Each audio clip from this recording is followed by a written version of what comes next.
ஸ்ரேயப்பதியாகிய பகவான் ஸ்ரீமன் நாராயணன் எடுத்த அவதாரங்களிலேயே மிக மிக சிரேஷ்டமாக கொண்டாடப்படும் அவதாரம் ஸ்ரீராம அவதாரம்.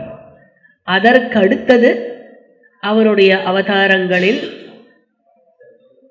மிக அன்போடு கொண்டாடப்படும் அவதாரம் ஸ்ரீ கிருஷ்ண அவதாரம். இந்த அம்சாவதரண பருவத்தில் 6வது உபபருவம். ஆதி பருவத்தில் 19 உபபருவம் இருக்கு. அந்த 19 உபபருவத்தில் 6வது உபபருவமான அம்சாவதரண பருவத்தை போன கிளாஸ்ல ஆரம்பித்தோம். அந்த அம்சாவதரண பருவத்தில் வைஷம்பாயனர் முதல்ல என்ன பண்ணார் அப்படின்னாக்கா, முதல்ல முழு பாரதத்தினுடைய ட்ரெய்லரை சொன்னார் இல்லையா? முதல்ல ட்ரெய்லரை சொல்லிட்டு அதுக்கப்புறம் அவ்வளவுதான் பாரதம்ட்டார்.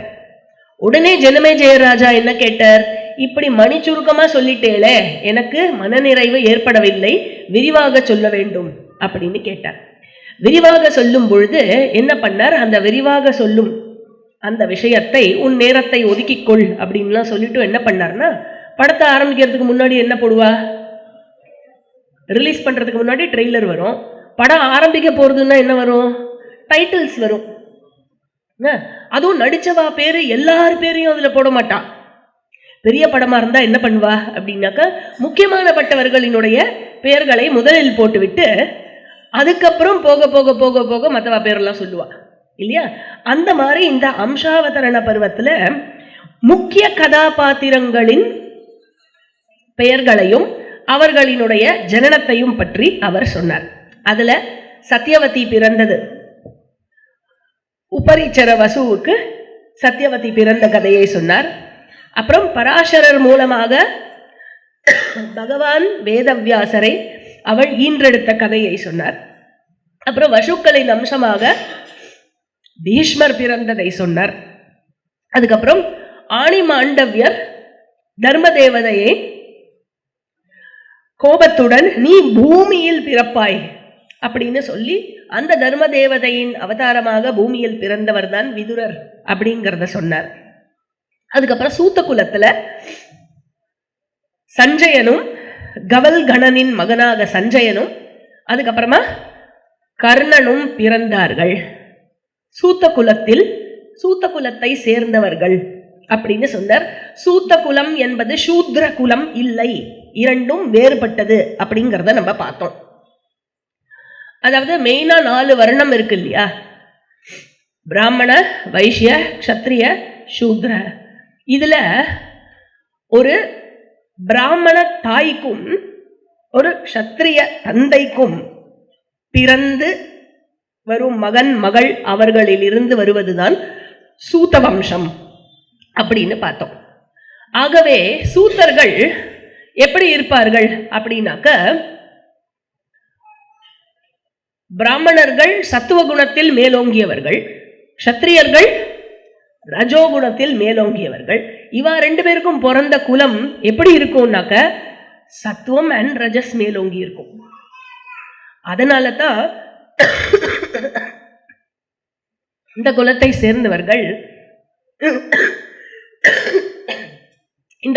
சேர்ந்தவர்கள் வந்து தேரோட்டிகளாக நியமிக்கப்படுகிறார்கள். இருக்கு தேரோட்டுபவர்கள் அப்படிங்கிறது ஏதோ சாதாரணமான, டிரைவருங்கிறது சாதாரணமான வேலை கிடையாது.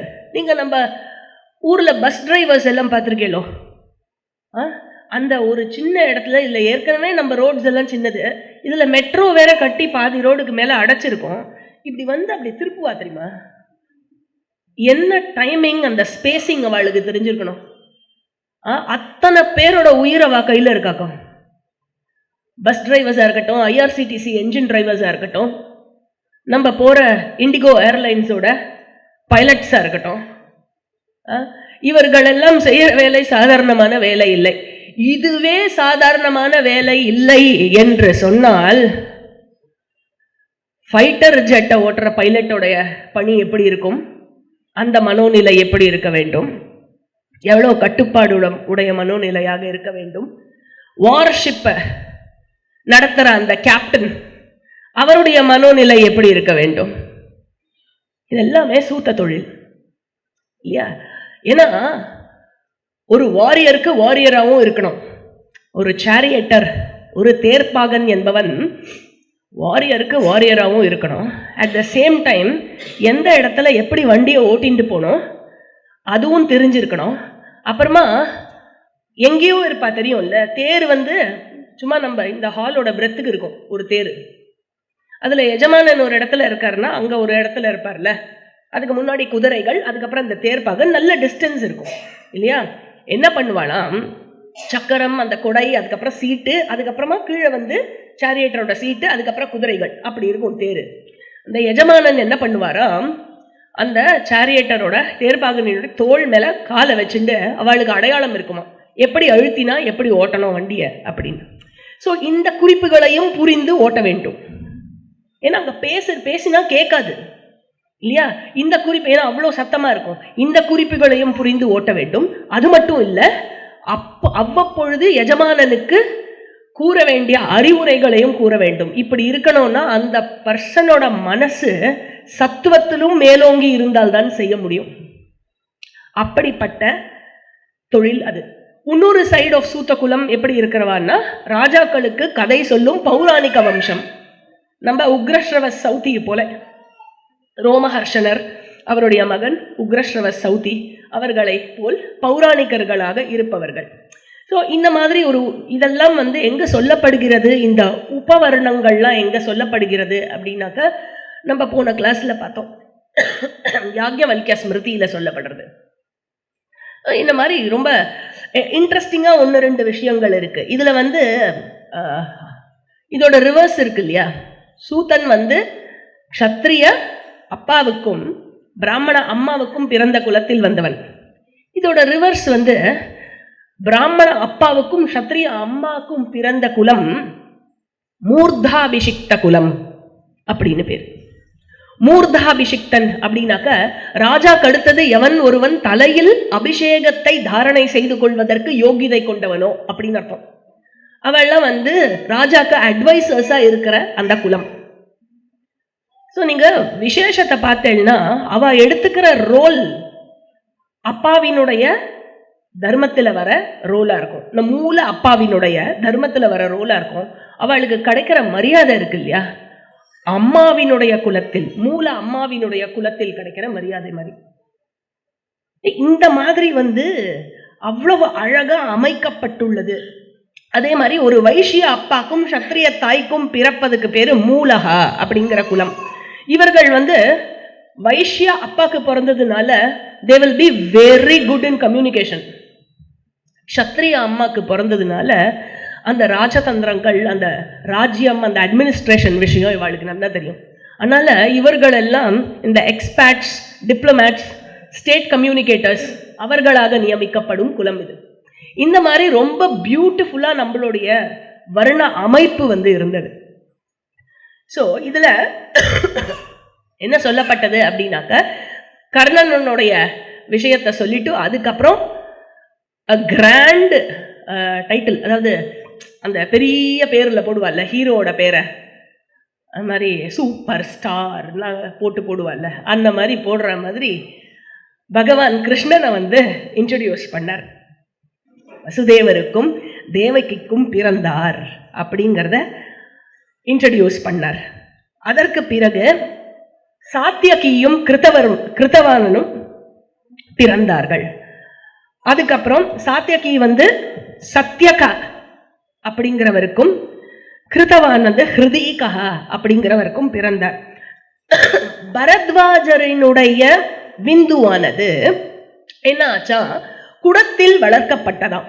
அந்த குடத்தில் தோன்றியதனால், அதாவது துரோணின்னு பேரு குடத்துக்கு, அந்த துரோணியிலிருந்து அவர் தோன்றியதனால் அவருக்கு துரோணகா அப்படிங்கிற பெயராம்.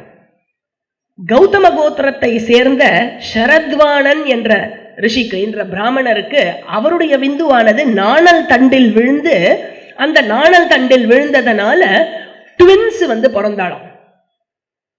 ஒரு ஆண் ஒரு பெண், பிரதர் அண்ட் சிஸ்டர் ட்வின்ஸா பிறந்தாளாம்.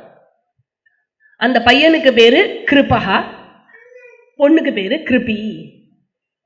இந்த கிருபகா தான் கிருபாச்சாரியார் என்று ஹஸ்தினாபுரத்தின் குலகுருவாகிறார். கிருபி என்பவள்தான் துரோணரினுடைய மனைவியாகவும் அஸ்வத்தாமாவினுடைய தாயாகவும் ஆகிறாள். அதுக்கப்புறமா துருபதராஜன் பாஞ்சால தேசத்து அரசன், காம்பில்ய தேசம் பாஞ்சாலத்தின் அரசன் துருபதன் செய்த வேள்வியில் திருஷ்டத்யும்னன் என்ற வீரனானவன் தோன்றினான். அவன் தோன்றும் போதே வில்லுடன் தோன்றினான், தனுஷோட தோன்றினான். அந்த யாகம் எதற்காக செய்யப்பட்டது அப்படின்னாக்க, துரோணரை அழிக்கிறதுக்கு ஒருத்தன் வேணும்னு சொல்லியே யாகம் பண்ணார். தோன்றும் போதே அவன் துரோணரை அழிப்பதற்காக பிறந்தான். அவனுடன் சேர்ந்து அவ்வளவு அழகா, பார்க்கறதுக்கு மகாலட்சுமி மாதிரி அவ்வளவு அழகா ஒத்தி பிறந்தாளாம். தக தக தக தகன்னு அக்னி மாதிரி இருந்தாளாம், பார்க்கறதுக்கு அவ்வளோ அட்ராக்டிவா இருந்தாளாம். அவ கருப்பா இருந்ததுனால அவளுக்கு பேரு கிருஷ்ணான்னு பேராம். துருபதனுடைய மகள்னால அவளுக்கு திரௌபதினு பேராம். பாஞ்சால தேசத்து இளவரசிங்கிறதுனால அவளுக்கு பாஞ்சாலி என்ற பெயராம். அதுக்கப்புறம் பிரகலாதனினுடைய சிஷ்யர்களில் ஒருவரான நக்னஜித் என்பவருக்கு சுபலஹா என்ற ஒரு மகன் இருந்தான். அந்த சுபலனுக்கு ஒரு பையன் ஒரு பொண்ணு பிறந்தார்கள். சுபலனுடைய பொண்ணுடைய பேரு காந்தாரின்னு பேரு. காந்தார தேசத்து இளவரசி. அதனால் பையனுக்கு பேரு சகுனின்னு பேரு. அதற்கு பிறகு விசித்திர வீரியனினுடைய மனைவியர்களான அம்பிகா அம்பாலிகா அவர்களுடன் விசித்திர வீரியனினுடைய மரணத்திற்கு பிறகு வியாசரினுடைய அருளால பிறந்தவர்கள் தான் திருதராஷ்டிரனும் பாண்டுவும்.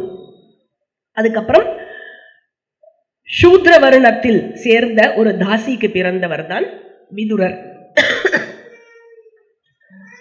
பாண்டுவுக்கும் குந்திக்கும் அப்புறம் மாதிரிக்கும் தேவதாக்கள் மூலம் பாண்டுவுக்கு 2 மனைவியர்கள் மூலமாக 5 மகன்கள் பிறந்தார்கள்.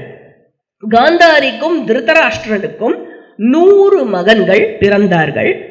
அப்புறம் ஒரு வைஷ்ய பெண்ணுடன் திருதராஷ்டிரனுக்கு ஒரு மகன், யுயுத்சு என்ற ஒரு மகன்.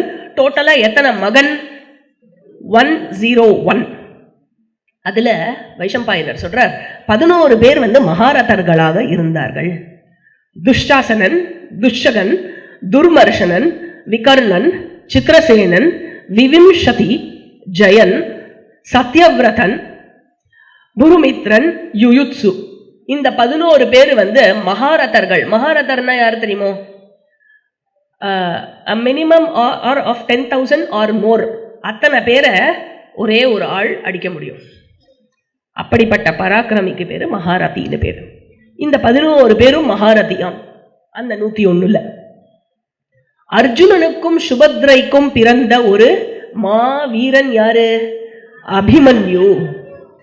பஞ்ச பாண்டவர்களுக்கும் திரௌபதிக்கும் ஒவ்வொரு பாண்டவருடன் ஒவ்வொரு மகன் பிறந்தான். 5 உப பாண்டவர்கள் பிறந்தார்கள். ஸோ ஃபர்ஸ்ட் பாண்டு புத்திரன் யாரு? யுதிஷ்டிரன். யுதிஷ்டிரனுக்கு பிரதிவிந்தியன் அப்படிங்கிற மகன். அடுத்தது பீமன், சுதசோமன் அப்படின்னு பேரு. அடுத்தது அர்ஜுனனுடன் ஸ்ருதகீர்த்தி அப்படிங்கிற மகன். அதுக்கப்புறம் நகுலனுடன் சதானீகா அப்படின்னு பேரு. சகதேவனோட ஸ்ருதசேனஹா அப்படிங்கிற மகன். இந்த 5 பேர்களும் பெரிய வீரர்கள். இவர்கள் 5 பிறந்தார்கள்.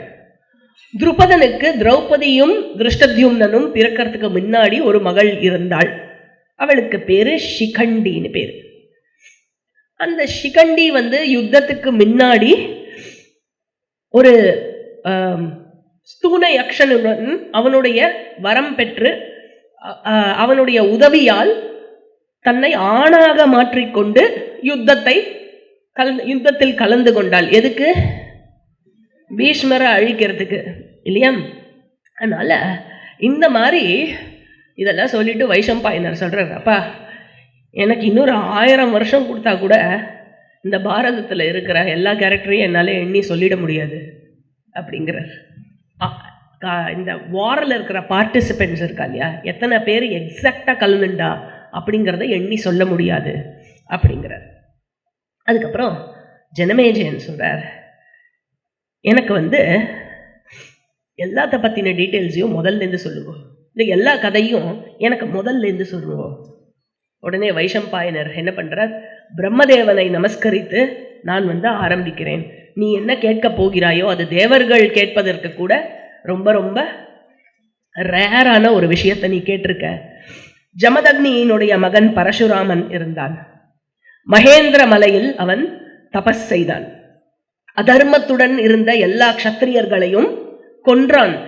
எத்தனை முறை க்ஷத்திரியர்களை வாஷ் அவுட் பண்ணார் அப்படின்னாக்க 21 முறை செய்தாராம். 21 பேட்டில்ஸ். என்டையர் அதர்மமாக இருந்த க்ஷத்திரிய குலம் வாஷ்ட் அவுட். அதுக்கப்புறம் அவர் என்ன பண்ணாரா, அதை மொத்த உலகத்தையும் பிராமணர்கிட்ட ஒப்படைச்சிட்டு அவர் போயிட்டாராம். ஆயிரக்கணக்கான சத்திரிய பெண்கள் இப்ப என்ன பண்றது, சத்திரிய குலத்தை திருப்பது நிறுவனமே, அதனால ஆயிரக்கணக்கான சத்திரிய பெண்கள் தபோசிரேஷ்டராகிய பிராமணர்கள் இடத்தில் சென்று எல்லா பாபங்களிலிருந்தும் விடுபட்டு இருக்கும் ஒரு க்ஷத்திரிய குலத்தை உருவாக்க வேண்டும் என்ற ஒரே ஒரு எண்ணத்திற்காக அந்த பிராமணர்கள் மூலமாக குழந்தை பேறு பெற்றனர்.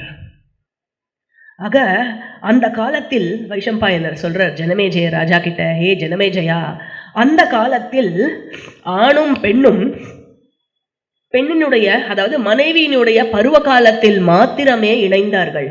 அதுவும் எதற்காக இணைந்தார்கள் அப்படின்னாக்கா பிள்ளை பேறு பெறுவதற்காக மட்டுமே இணைந்தார்கள். மனிதர்கள் மட்டும் இல்லாமல் அனைத்து விலங்குகளும் கூட அதே தர்மத்தை தான் கடைபிடித்தன. மன்னர்கள் நீதியுடனும் தகுதியுடனும் வாழ்ந்து தர்மத்துடன் இந்த நாட்டை காப்பாற்றினார்கள்.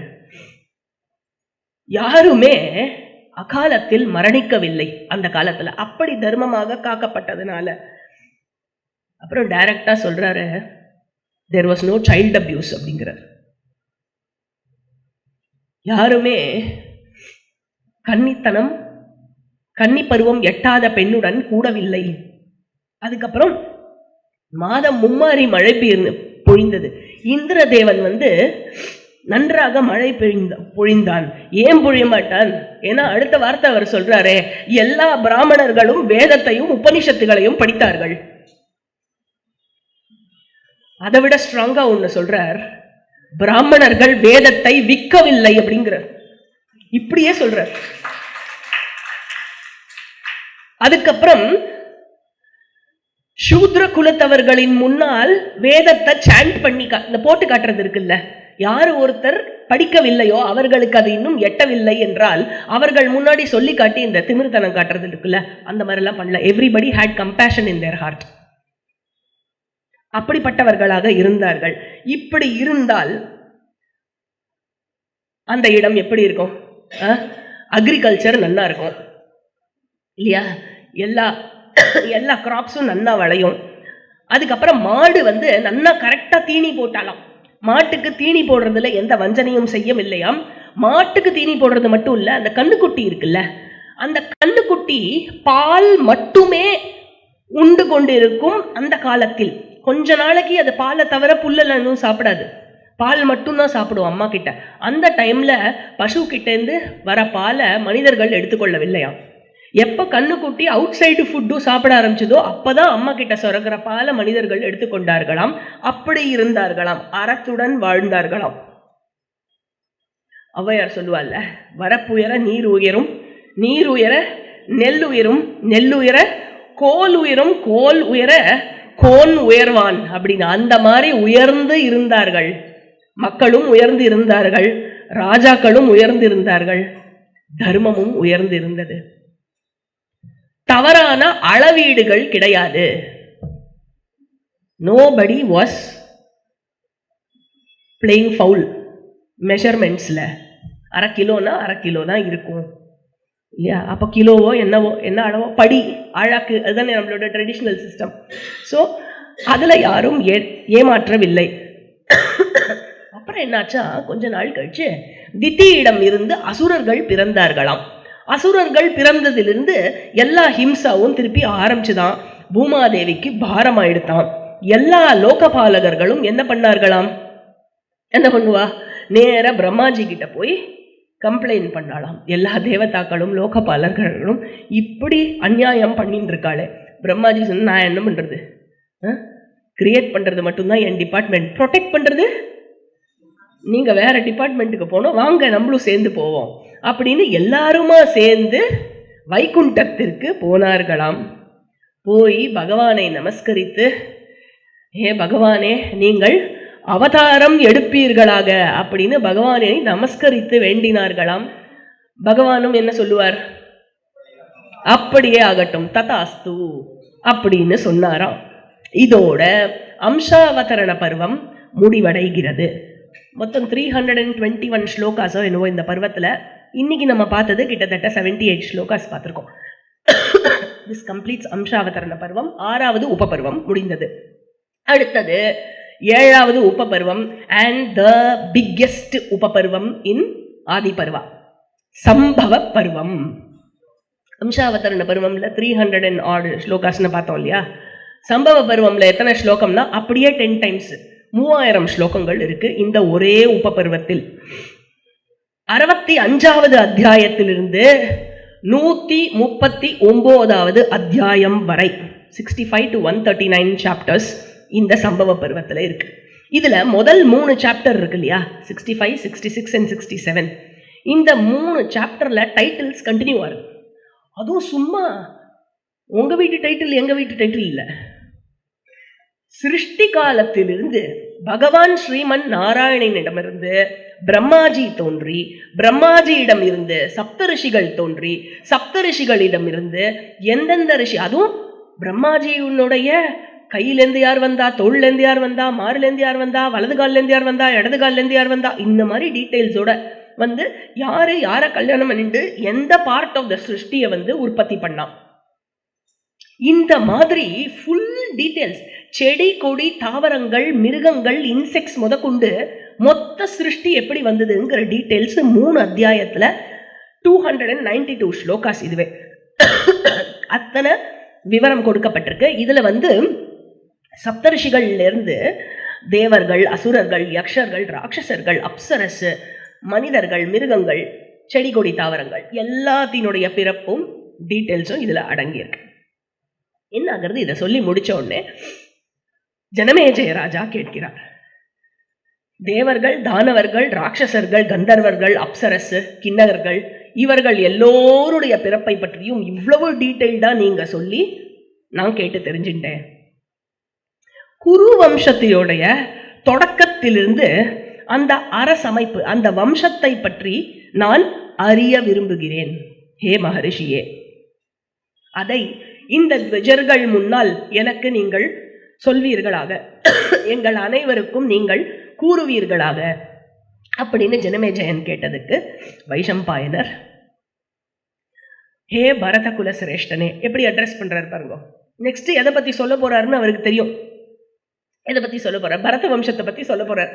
அதனால ஜனமேஜயனை அட்ரஸ் பண்றதே ஹே பரத குல சிரேஷ்டனே, பௌரவ குலத்தை, புரூரவசுங்கிற மன்னன் ஞாபகம் இருக்கோ, புரூரவஸ் மூலமாக வந்த இந்த பௌரவ குலத்தை நிறுவியவர்களில் மிக மிக சக்தி கொண்ட ஒரு மன்னன் இருந்தான். அவனுக்கு பெயர் துஷ்யந்தன்.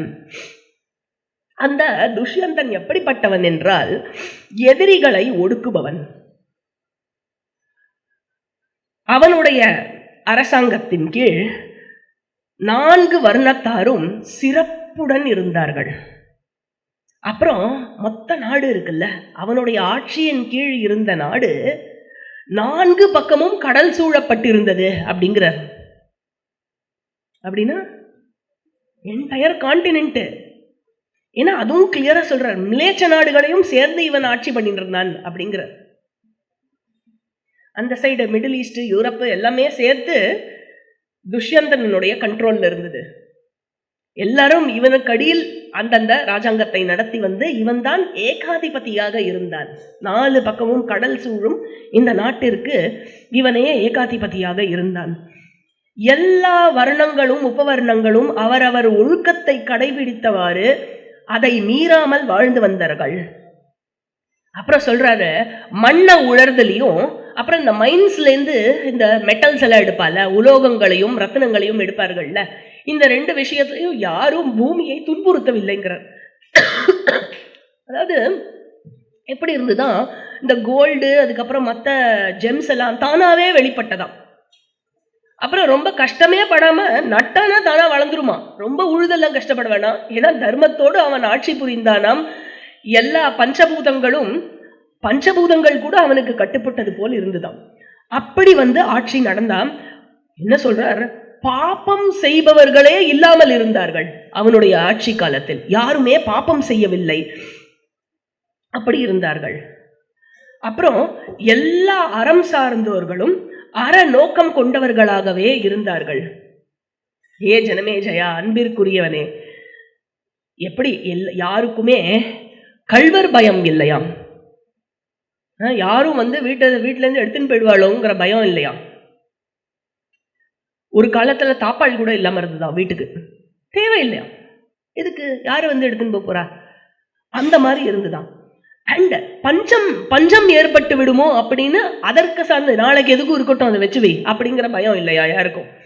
அப்புறம் யாருக்கும் நோய் வந்து விடுமோ அப்படிங்கிற பயம் இல்லையா.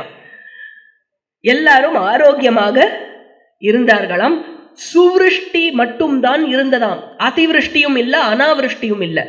அதிவிருஷ்டினா ஓவரா மழை பெய்யறது, பெய்யக்கூடாத காலத்துல பெய்யறது. அனாவிருஷ்டினா மழையே சரியா பெய்யாம போதிய அளவு பெய்யாமல் இருப்பது.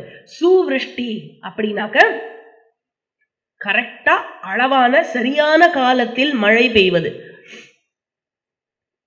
ஆண்டாள் பாடினா இல்லையா, ஓங்கி உலகளந்த உத்தமன் பெயர் பாடியில, தீங்கின்றி நாடெல்லாம் திங்கள் மும்மாறி பெய்து அப்படின்னு அந்த மாதிரி பெய்துதான் மழை.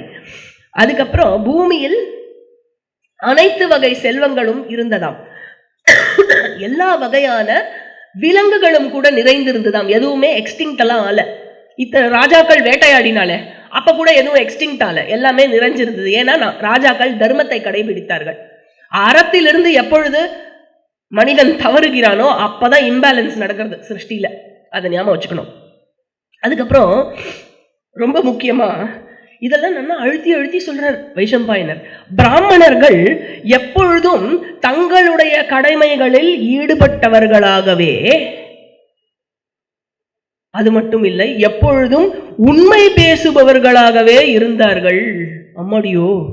அதுக்கப்புறம் துஷ்யந்தன் என்ன பண்ணானாம், காடு புதர்கள் எப்படிப்பட்டவனா இருந்தானா, அந்த காடுடன் கூடிய புதர்களுடன் கூடிய ஒரு மேரு மலையை அப்படியே கையால தூக்குவானா. அந்த அளவுக்கு அவனுடைய புஜபலம் இருந்ததாம். அதை அப்படியே தாங்கி பிடிச்சுக்கும், அந்த அளவுக்கு அவன் ஸ்ட்ராங்கா இருந்தானா. வஜ்ரம் போன்ற இருந்துதான் அவனுடைய உடம்பு. அவ்வளோ ஒரு ஸ்ட்ராங் ராஜாவான் அவன். வந்து கதாயுதத்தை கொண்டு 4 முறையிலும் கதாயுதத்தை செலுத்தும் திறன் கொண்டவனாக இருந்தானாம்.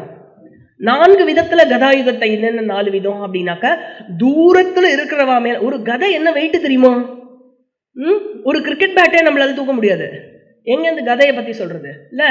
சோ தூரத்துல இருக்கிறவா மேல வீசுறது, பக்கத்துல இருக்கிறவா மேல ஏவி விடுறது, அவளை தாக்குறது. அதுக்கப்புறம் 100 பேர் 1000 பேர் வந்தா அந்த சுழற்றி ஃபைட் பண்றது இருக்குல்ல, அது 3வது வகை. அப்புறம் எதிரில் உள்ள எதிரி இவன் சண்டை போடும் விதத்தை பார்த்து ஓடியே விடுவானா. இந்த மாதிரி 4 விதத்துல கதாயுதத்தில் இவன் திறன் கொண்டு இருந்தானாம். அது மட்டும் இல்ல, எல்லா ஆயுதத்திலும் தேர்ச்சி பெற்று இருந்தானாம். யானைகள் குதிரைகள், அந்த யானை குதிரைகளையும் ஓட்டுவதில் இவன் வந்து திறன் கொண்டவனாக இருந்தானாம்.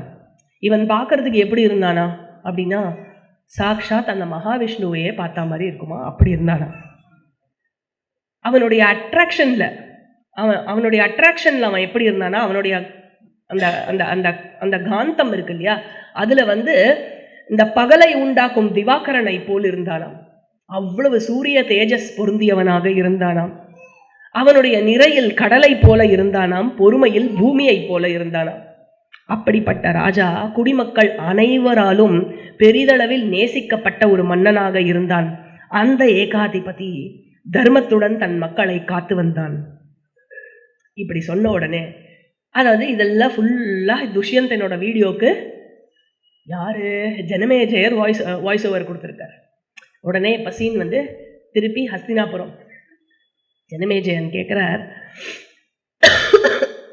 பரதனின் பிறப்பு பற்றியும் சகுந்தலையின் பிறப்பு பற்றியும் அதுக்கப்புறம் இவர்கள் எப்படி வாழ்ந்தார்கள் அப்படிங்கிறத பற்றியும் நான் முழுவதுமாக கேட்க விரும்புகிறேன். அப்புறம் எப்படி துஷ்யந்தன் சகுந்தலையை அடைந்தான் அந்த கதையும் எனக்கு சொல்லுங்கோ அப்படின்னு சொன்னோடனே வைஷம்பாயனர் ஆரம்பிக்கிறார்.